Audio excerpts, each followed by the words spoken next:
What a wonderful. Hi guys, and welcome back to Real. I just dropped my sister off for abroad, and I'm literally like, I can't believe that I just did that. Like, it's so weird. If you guys don't know, my sister Chloe is studying abroad in Barcelona. She goes to Syracuse right now. I'm sure you saw from our previous episode, but it's just so crazy because I talk about abroad like as if I was like there a year ago, and now it's 6 years ago that I was there. So it's just so weird. I just took her to the airport, dropped her off, and I don't know. Craziest feeling, honestly, to send her off, but I know she's going to have the best time. You guys can expect travel content coming from me because I'm not going to be able to wait until my family visits her in like April. I'm going to have to go see her before then. So I think I'm going to try to meet her in like a city while she's traveling, which will be so fun. I'm trying to maybe convince a friend or something to go with me, because if you guys follow me on Instagram, I literally posted a story the other day being like, I need to like just go to London, like the feminine urge, just go to London. I love it there.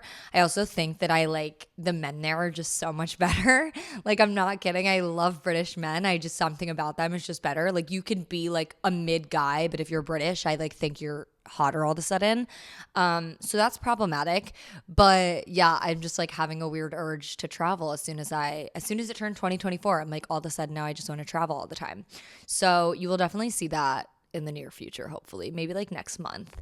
What other updates do I have? I feel like I don't really have any crazy updates. I just was home, and I don't know. I kind of want to just get right into the topic today because it is something that I said I wouldn't talk about, but I'm going to talk about. I'm not going to be talking specifically about my current dating life. However, I have struggled with dating since I can remember.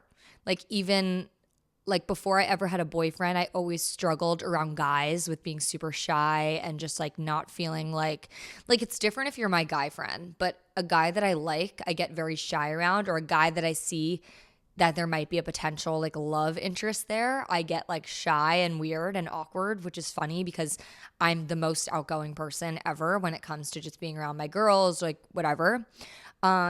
But I wanted to talk today about moving to the city and how I started dating, because it was like the death of me. Like, my anxiety around dating was so insane, and I truly never thought I could sit here and feel chill about it and feel like it's not a big deal, because I was that afraid of going on dates before.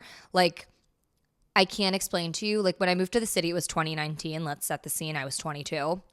So I had been out of my relationship at this point for many years, let's say. But for some reason, I think like part of me was a little like scarred. And also I just never had dated before. So when I moved to the city, I just like had this weird fear of dating. And like my two best friends were always so confident in dating. Like, Amanda and Erica always were just like, yeah, I'm going on a date. Like, they would just go on multiple dates a week, like meet someone on Hinge, not be afraid. Like, I would meet someone on Hinge and be like, I'm too scared this person's gonna be a freak. Like, I can't go.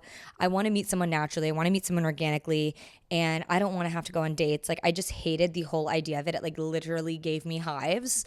And I remember, I think it was maybe I waited an entire year into moving into the city. So I was just single for a whole year. I was just like hooking up with people.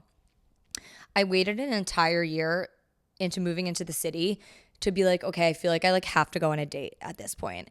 So I remember going on Hinge and just like finding a guy that was super straight up with me and just like asked me out, that I thought was like cute and normal. And I went out with him, and it was awkward. I can remember how nervous I was. Like, I can remember, here's the thing about me up until recently, when I would go on dates, I would have like serious nerves days leading up to it. So if I knew I was going on a date on a Thursday, starting on that Monday or the day that I planned it or whatever, a couple days before, the whole entire day I would be a wreck. Like, I'm just so anxious. Like, just a mess. I don't know. I'd be like, oh my God, I can't drink coffee this week because that's going to make me more anxious. Like I would just be thinking of all the things I had to do. And then on top of that, my body insecurity is like, I felt so insecure about my body. I felt like this person's going to think that I don't look like my photos, or they're going to think that my body's not good and not like me because of that. And like all these things would just come up into my head and like would make me feel like I couldn't do it. And then there was this other fear. I think one of the biggest fears I had was like, what if I'm literally sitting there and we have nothing to talk about and it's so weird and it's so uncomfortable? And so I went on this first date with all of those fears obviously in mind. And I sat down and I was like, oh, like this isn't bad. Looking back today, this is now what, 3 years ago, whatever. I'm like, that was like kind of like a really shitty date and like pretty fucking awkward. Like the guy was like not that great. Like I don't even know. Like it was kind of like weird and awkward. Now I'm realizing though, if that's the worst that it could be, and in the moment I like thought it was good because it was my first date. I had nothing to compare it to. Little did that guy know too. Like little did that guy know he literally had taken me on my first real like drinks date. Like I had never been on a date before. I was 23. I just looking back, seeing how nervous I was, it only got better each time I went out with someone. And also keep in mind, I'm not the girl that is like going on dates all the time. I'll just never be her. I still am not that. Like I'm not a 2-date a week type of girl. I don't think that you ever need to be. But I don't know, just looking back on that moment, I feel like the number one thing I needed to do in order to dip into the dating world was literally force myself on that first date. So like if you're so anxious and so nervous, first of all, I'm going to give you some tips for if you're having nerves for that first date and you're like going into things and you're like, holy shit. First of all, one thing I learned that day is that like and actually just as time went on, I can't get ready alone for a date. Still to this day, I have a friend come over. I mean, sometimes I will because if it's just convenient. But honestly, like if I'm trying to catch up with a friend and I need to go on a date, I will literally like have a friend over for drinks or like to just have dinner with me, and then they'll like send me off to the date after. And it's like a great way to like get your mind out of the gutter because I know how overthinking can be. And they just get your mind off things. You're catching up, you're talking about other things, and before you know it, it's time to go. You're like the perfect amount of 10 minutes late, and then it's like perfect. I also never get to a date first. Like I'm never the first one to show up to a date because I just feel like that's the guy's job. And me, I'm talking also, keep in mind, I'm talking very much in like straight culture right now. But I do want to have other friends that are gay come on my podcast and talk about that scene and like how those things play out because I think it's so different. But obviously I can only talk from like a straight person perspective. So just keep that in mind as I'm like going through this stuff and explaining this stuff. It's like very much one perspective. But with that being said, yeah, I as the girl, I kind of think of certain things still as traditional gender roles. Maybe I'm old-fashioned because of that. It's just how I am. I always like to be the second one at the date. Like I always like for the guy to show up first. It just like makes me feel better that like they're sitting and like I get to walk in and be like, yeah, I'm hot shit. Like I don't know. It just like makes me feel better. It makes me feel more confident and like in control. Another thing that I do before a date, honestly, is like have a glass of wine. I do not like go overboard with like having drinks. Like it's not crazy, but I definitely do like to have like an Aperol spritz or like a glass of wine or like something just to take the edge off. Now, that doesn't mean you have to go on a drink date. Doesn't mean you have to drink. It's just for a person that has a little anxiety and does like to have a cocktail here and there. It definitely like takes the edge off for me. And like I like to have a drink before. So to each their own, but that's just my vibe. Another thing is just dressing in something that makes me feel confident. Now, with a date, I usually will choose something along the lines of a bodysuit or like a sexy, like off the shoulder sweater, and jeans and a bootie. My one rule and you know, there are no rules when it comes to dating, obviously, but one of my best friends, you guys know Erica, obviously, she always threatens to go on dates in sneakers. And I'm always like, Erica, like you are hot. Like wear a bootie, like be like sexy. I just feel like it's an opportunity to be like sexy and like feel good. And if a sneaker makes you feel good, that's great. But I don't know. I just like the feeling of being a little heel and feeling sexy on a first date. I feel like I don't know. That's just my vibe. Maybe that's stupid. I don't know. That's just something that makes me feel good. But yeah, as I was saying, for me, outfit is really like a big deal. And what I'm wearing is going to make me feel better or worse about myself. So like wearing a leather jacket or wearing like just something structured, like just dressing for what makes me feel comfortable and maybe dressing for my body type if that's what makes me feel my best is what I'm gonna do. So wearing a bootie, wearing a leather jacket, my like jeans, like just find one outfit at least, and I tell everyone this, find one outfit at least that just makes you feel your best, so that even if you can't find anything in your closet, you can always go back to that one outfit that like makes you feel good. So all of those things together have really contributed to like helping me feel good when I'm like leading up to a date, like giving me that confidence to go out and go on a date. The next thing is sometimes you do have to rely on apps. And I know that's so shitty. A lot of people don't want to hear that. I know it sucks. The truth is, I've always been the person that's like anti-app, but I do have to say at 26 years old, I've been out here for a few years now, like the reality is that's just modern dating. Like it is just how most people date.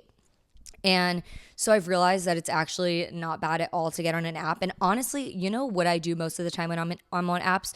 I'll find someone that I'm like, oh, this person went to Indiana, like went to college where I went. Or, oh, this person's from a town that I have a friend that's from that town. I try to like connect the dots. So maybe I'll have a mutual friend with the person. So when I go on the date with the person, I'm like, okay, this isn't a total stranger. It's like a person that I have mutual friends with. Like we have a mutual connection that we can bond over.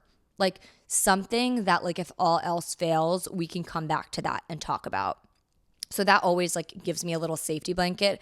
And I also just don't like to go on a date with a total rando because it's just not comfortable for me. Like it's just going to be another sense of nervousness if I literally know nothing about the person and have no mutual friends. Like I'm just going to feel weird. And I think that's like not the case for everyone, but it's the case for me. And that's totally fine if that's the case for you. Like you're allowed to feel nervous if you like really truly don't know this person at all and don't know where they came from or where they live or whatever.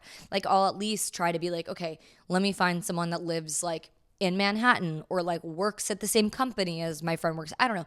Anything that you can think of that just makes you feel like they're not a total stranger. So I just think it's a good starting point if you really feel like, especially if going out isn't for you. I mean, I know lately when I go out, I like have a drink and then I'm like, I don't know, I'm just like having fun with my friends and it just doesn't feel like an environment where I'm actually going to genuinely have a conversation with someone and connect and bond with someone. So it's like, and then if I'm drunk and it's like late at night, I'm not even going to remember clearly that conversation that I had with that person. So then like, what's the point, honestly? I feel like I've realized that going out is just usually, and again, you can't assume with everything, but I'm just saying that usually going out, I most likely will not meet someone or have not met someone yet. It's just hard to speak to people in crowded bars or crowded clubs or whatever. And it's also just become not fun for me anymore. I really don't enjoy like going out to crowded bars. I more have been really enjoying going to late dinners with friends and then grabbing drinks maybe on a rooftop or just doing kind of a smaller thing that just makes me feel better and happier. And so a lot of the time it's not going to be an environment where you maybe will meet someone. So coming back to the Hinge thing, I don't think is a bad idea. And going to a dating app, like that might be your best bet and that's totally fine. Over the years, I will say I've also met people in interesting situations where like I will pry for friends to be like, set me up with someone. And I also will say, don't make dating into a full-time job for yourself. People always say like it's a numbers game, but for me, I just know like it's a convenience thing and dating's also not a huge, it's a priority, but like my career and my friendships and my family, like there are a lot of other important things too. And so if dating takes a backseat for me, that's fine. That's just what my vibe is right now. And so I feel like for the last few years, like, yeah, I haven't really put myself out there. Like I've gone on like a handful of dates a year. And I just don't think there's anything wrong with that if your heart's not in it. Like you don't need to force yourself because society tells you that you need to be dating at a certain age, to get married at a certain age, to have kids at a certain age, you know? Like I think like if you're really dedicated to your career and you're just like having a good time and like having fun, and you can get lonely sometimes, that's okay. But overall, if you're mostly happy, like how I've been, or if you're like working on yourself actively, you don't need to be going on dates. Like, you don't need to be doing that.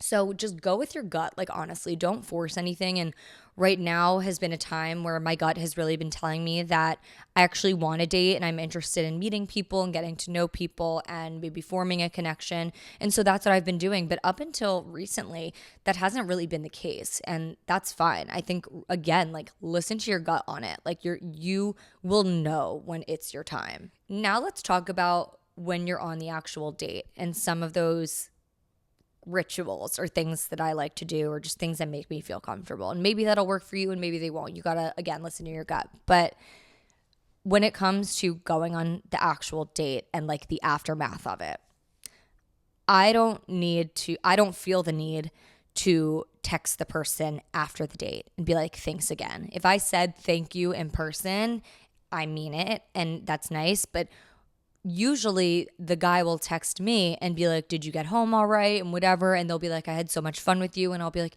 yeah, like, thanks again for the drinks, like, had so much fun with you too. And then they'll be like, we'll do it again sometime, and then they'll follow up to do it again sometime. The reason that I let the guy take the lead is because in that case you can never fail. And again, this is for me personally. I don't know. I've just always felt like you can never fail if you let the guy take the lead with things. Like, I often am the rejecter, not the rejectee, because it's also a matter of, do I like them, not do they like me? And I think it's about my attitude and about the way that I go about things. And I know, being a single person and that I've been single for so long, you guys are probably like, well, why would I listen to you? And it's because I don't get myself into relationships that don't feel 100% authentic to me. And I see red flags and I take them and I go away if I see a red flag. Like, I truly and I know people can't always do that, but I truly feel like I value myself and I think extremely highly of myself, and I know what I'm worth. And I've been through heartbreak before, very bad heartbreak, and I don't want to go through it again, ever. And my next person will be my person. I'm confident about that. And so I'm quick to shut things down because I just know. I follow my gut. I follow my intuition as a woman. As women, we have very strong intuitions. We should always listen to our intuitions over everyone else. And if I see a red flag, I don't say, oh, I'm going to give him another chance, unless it's something so minor. I mean, like, a legitimate red flag. If I see a guy that's showing doubts, I'm going to say, okay, he's probably not into it. Like, I only will go forward with a person that I know is 100% about me and for me. And that is why I've gotten to this point where, yes, I'm still single, but it's not because of people rejecting me. It's more because I'm shutting it down because I know that's not my person. And that's okay. There's nothing wrong with that. Like, you don't have to do it in a mean way. You don't have to be an asshole. But like, if I feel like something's fading out, or I don't feel the attraction, or I feel like this person's belief systems don't align with mine, yeah, I'm going to walk away, because it might not be a fight now, but it's going to be a fight later on. Like, I can just see how things play out and how they work, and I know how life works, and I don't know. For me, that's how I feel, and that's what works best for me. I also know that there's a lot of information floating around the internet 24/7, and I never want to be that person to preach at you and to tell you to act a certain way or to be a certain way. The reason I'm even sharing this stuff is because I know that people might be able to relate to my anxieties about dating, or to my feelings of maybe not being so excited or like wanting to find my person right now or before. And also, I think something really important to note about dating is that it's never about how you act or how the other person acts. It's really, are you and that other person aligned? Like, you just have to be aligned on all the things. On the love languages, you just have to happen to be aligned. On like family values, think of all of these other things. You just have to fit with that person. And that's how you find your person. So I don't think it's as much about, oh, if I wait to text him. It's whatever you do, it just has to line up with their belief system and how they want you to act. And I don't know if that makes sense at all. I'm like trying to put words together that maybe aren't making sense, but I just think two people, they work when they fit together. Another dating tip that I live by is, and this might sound old fashioned, but has anyone ever seen like Millionaire Matchmaker where she's like 2 drink maximum, and like no sex before monogamy and like all that stuff? Like I do tend to follow that stuff, and that's just what makes me feel comfortable. Like I went through my kind of like hoe phase of like, not hoe phase, but I went through my phase of exploring that kind of side of me and doing all of that. And I just think it like relays to someone like a certain idea. And I even have this one friend that always tells me about how she was sleeping around with a lot of different guys and going out on all these dates and sleeping with someone on the first date. And although I think when something is meant to be, it'll be no matter what, I do think that a guy can get a certain idea in their head of what you're looking for if you sleep with someone after the first date. And I was even on a date like not too long ago, and I ended up kind of just sleeping with the person because I was like, I don't really see this going anywhere, but like I just think it'll be fun and like whatever. And he immediately saw that because I slept with him, he like got the vibe that I like wasn't interested in that way. So I think guys do like have an understanding of that. At least the guys that I hang around and like have asked about it. But yeah, that's just kind of something that I live by again when it comes to dating. Like when I go on a date, I definitely stick to like 2 drinks. I don't want to feel so overly drunk. Also, what a waste of a date if you just black out and then you're like, I don't even remember what just happened on the date or what I even just said. So I feel like, I don't know, it just helps me be able to like have a clear mind. Also, when I get drunk, I literally think anyone or anything is hot, and then I just flirt, and then I think that I like the person more than I actually do. So I don't know. I just think being a little bit coherent is very helpful to when you're dating, or when you're at least on the first couple dates and you're like actually trying to get to know a person. And of course, when it comes to like sex and stuff, it's moving at your own pace. But for me recently, it's been more of a thing where like if I'm opening up emotionally to someone, it's harder for me to then open up like in a sexual way. Like I feel like if I'm letting someone in emotionally, that means more to me. And then so I withhold kind of the rest of it, because then like you have access to like all of me, And I think when it comes to dating, but just in life in general, I have a lot of, I don't know if pride is the right word, but like I'm very careful of who I allow to have access to me, especially like mentally, physically, just anything. I think you have to be very careful of who you let in, because people will like take advantage of that or not cherish it like the way that they should, the way that the people that like love you in your life would and care about you like would want them to.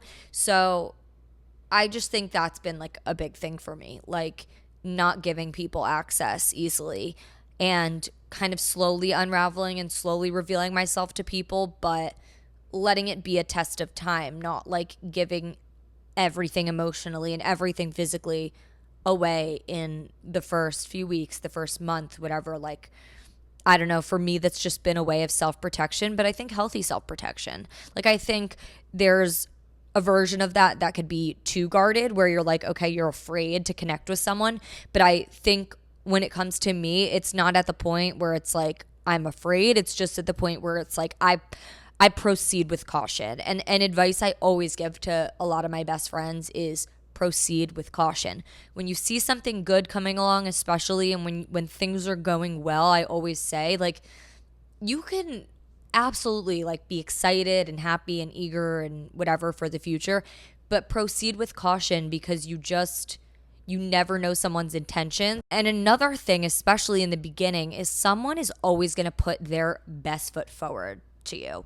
Like, they're not going to show you all their flaws right off the bat. They're going to act perfect, just like you are. Like, you're not going to show them like all of your ugliest traits, which eventually someone will accept you and love you for, but you're not going to show someone your ugliest traits like right off the bat. You're going to be on your best behavior. So I think there are just certain things that you learn over time, and so it's best to just kind of be cautious about things, because as someone opens up and you learn more about them, you might find things that you don't like or that you have to work through. So I always just say it's better to be a little more conservative and proceed with caution when you do feel like you're starting to catch feelings for someone or like someone. And the last piece of advice that I want to give when it comes to dating is no one can ever talk you out of your own situation when you're in it. Meaning, if you really like someone and all your friends are pointing the red flags at you and saying, this is a really big red flag, this is a red flag, you could do that to your friends too. Nobody is going to listen until the lesson is truly learned and they're ready to accept the situation and move on to someone else. So you can warn your friend all you want about a certain person, but in the end, when you're in your 20s especially, you have to allow your friends to get to a place of understanding on their own, because at the end of the day, they're an adult and they're going to do what they want to do anyways. And I was even like this in college. I had friends that their boyfriends were really shitty to them, or not even that, just their relationships were not good. And there was a lot of red flags that would stick out to me and my other friends. We would say like, you need to get out of this isn't working, et cetera, et cetera. But you know, that person is not going to listen, whether it's you or whether it's a friend that it's happening to. You're not going to listen until there's a breaking point. There's going to be a point in time. Like, there's a lot of times where you're unsure about things, right? Like, there's this whole in-between period where you're like, like, sometimes he's bad, sometimes things are good. There always comes to this, like, breaking point where it's like, okay, now I know it's officially over. Like, things are officially over. This could go for friendships, too. I mean, like, I've had situations in friendships over the years where I'm unsure if it's a toxic situation or not. And then one single thing all of a sudden will happen where I'm like, oh, there's my breaking point. There it is right there. So I think it's just a good thing to keep in mind, whether it's your friend in a situationship or relationship or you, that you just have to let people get there on their own. Or if your friends have to let you get there on your own. And you can remind them that if it's something you're going through. People just have to figure things out for themselves. And then you learn your lesson and you move forward. Okay, the last kind of topic I want to go into is red flags to look for early on when you're dating. I feel like people love to throw around the word love bombing. And so we'll definitely get into that. Love bombing is kind of when someone is really obsessed with you right off the bat, to the point where you're questioning, like, is this too good to be true? And like, why is this person like obsessed with me? There's all kinds of different reasons why people love bomb, but no matter what, you have to know that this has to stand the test of time for it to actually be real. And usually it does mean that there's kind of something going on within that person. Like, a guy that is going to love bomb you, it seems like there's usually something going on internally with him. Like, he'll love bomb you and then flip a switch and ghost or move on to the next situation. And he doesn't want to deal with what happens after that. And so someone who is like really obsessed with you, wants to see you every single day, starts telling you after one date that he really, really likes you, starts saying he loves you, excessive compliments, saying like you're the best like person he's ever met, or like he can't believe he found you, just things like that seem like a little bit extreme. Just, it's something to look out for and be cautious about. I'm not saying if you see one symptom, let's just say, of that you should run for the hills, but I'm just saying if things start to add up like that, it's definitely something to, be cautious of and think about. The next thing that I think is a really big red flag is, and this kind of goes along with love bombing, is just spending too much time like right off the bat. Like, if my friend texts me and they're like, I saw this guy on Sunday, I really, really like him, we had such a good time together. Then he texted me, it's Monday, today, and he really wants to see me today. And like, he wants to hang out tonight. And then we saw each other tonight, and then he wants to hang out tomorrow. Like, when it starts to be too quick, too much, too fast, that's when you should be like, why is this person, first of all, do you have a job? Like, do you have friends? Like, why are you choosing every single time you have a free moment, every single Friday, every single Saturday, why are you constantly choosing to hang out with me? Like someone who is so overly available, that's very concerning to me. Like, and not even just someone like me who like I'm busy during the week a lot or I'm busy around weekends. Like even just a guy that works a normal job, like if you live in a big city, like you should have friends, you should have like work functions, like there should be things going on. You shouldn't just have all this time to like be with a person every single day. Like that just, to me is just weird. Which brings me to my next point. When I meet a guy, is another red flag, which brings me to my other red flag I meant. When I meet a guy and slowly I'm finding out that like they have no friends, that's like so concerning for me. Like you have no other friends. You're just like, I want a guy that like has a great group of friends, has tight-knit people. You don't have to have family, but you got to have chosen family. There've got to be people that back you and support you, because if not, then what is wrong with you? Like seriously. If you don't have people in your life, that's very concerning to me. So, and I mean, maybe that's like common knowledge for some people and maybe it's not. I just like when I see that a guy doesn't have like friends or like even like on Hinge photos or in Instagram photos, like I want to see your people. I want to see who you hang out with, because that to me is attractive, like who you surround yourself with, and knowing that there's people that love you and you do fun things with them and you have a life outside of, you know, like dating me or whatever. Another huge red flag that really bothers me is someone that like doesn't know what they're doing with their life. And it's okay if you don't know like what you want to do years and years down the line, but you should have at least for me, something that you're passionate about, something that drives you. Maybe it's not even your current job, but you have something on the side. You love to play piano, or you love a certain genre of music and like attending concerts, or like there's just got to be something in your life that drives you, and you get a little twinkle in your eye when you talk about it. I know that sounds so tacky and weird, but like it's just the truth. Like when I say like I want a guy that's motivated, I don't always mean like this man needs to be making the most money in the world. Although, yes, it would be nice if I had a guy that is career driven and can kind of match me in that area. Really, I want a guy that's passionate just about something. Like be passionate about something in life. Yeah, and it really like it doesn't need to be your main career. Maybe it's something that you want later in life that to turn into a career, and it's just a passion or a hobby right now. But just, you know, something that drives you. Maybe you run marathons, maybe you love to work out, maybe you love to sing. Like I don't, you know, I'm just giving random examples, but just something that gives you that extra push and extra motivation and gives you kind of like a zest for life. Because if you're just sitting around playing video games or like watching TV or just going out drinking, like that's not attractive to me. Like I need something else that you feel passionate about, that like that is a huge turn on, honestly, for me. Someone that can say they wake up and do something that they love every day. Like that is so attractive. So that's a green flag in the way if someone has that. And it's a red flag if someone, you know, if I'm sitting on a date and I'm asking someone, what are your hobbies or what are your passions? And they're just like, I like to go out. Like that's fine. Sometimes I like to go out too, but I just want to be able to bond with someone over like being passionate about something. The next red flag that is probably one of the prime red flags I run into in New York City is men that are hot and cold.